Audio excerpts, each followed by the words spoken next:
Woman I Am. What I love looking down the track listing of this album is the fact that your husband has basically defined you with a lot of these songs. He thinks he's got me figured out. That's what I was going to say. I mean, the world has tried to figure you out for years. Good luck. Oh, there's a lot going on up here. I was doing an interview, and at the very end of my interview, the guy asked me before I hung up the phone, what song of yours would you want me to play for a friend of mine that's never heard of you? Right. That describes you in a nutshell, who you are. And I went, I don't know. I really don't know. You know, I've written songs about parts of my life. Like, I Wonder is clearly part of my story, but that's not all of me. That's just a small part of my past. Mm-hmm. So I don't know that I've written that song yet. And he said, fair enough. And I said, well, be on the lookout for it because it's coming. And he said, okay. So Kyle came home that evening and we wrote The Woman I Am. And that made sense for the album title. It really just kind of brought everything full circle, and I'm happy with it. That's the woman I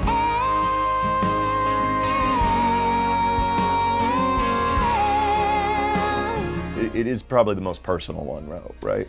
I would say it's just shows another side of me and where I am in my life. I got to do a lot of reflecting and whatnot, and you know, songs like Selma Dry, which is about my great-grandma. Pistol packing, snuff chewing. Yeah, like the whole 9 yards. But I look at her and she was stubborn and she was proud, and she, you know, in so many ways that was a way of survival. Sure. And, you know, she definitely had an armor on. You just described yourself, didn't you?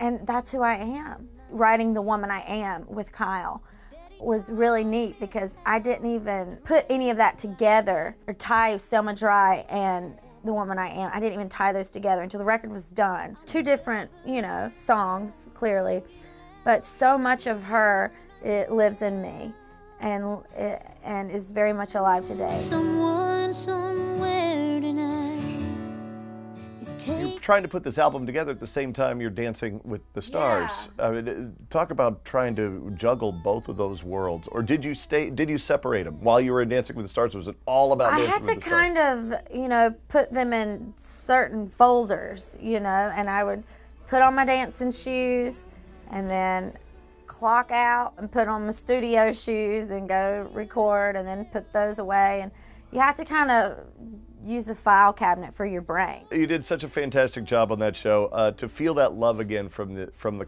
nation, from all the viewers for Dancing with the Stars, I mean, it had to have been a flashback to when you were doing Idol. You know, after Derek and I won and we came back to Nashville, and the Grand Ole Opry had, you know, that amazing big party, and the whole town came out, and I got a key to the city, which is actually a key, like a piano key.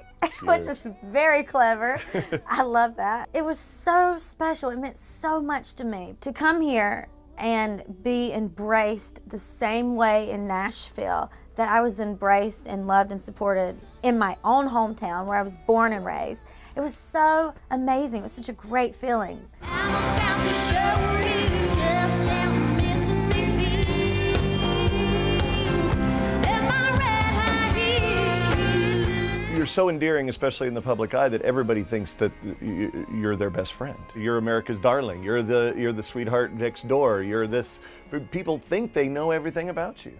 I think that I've very much been an open book, but there's many chapters that people have not read and that have not even been written. Jennifer Lopez has a song, one of the lyrics in it is "Glitter in Your Blood," and that I thought was How do you know that?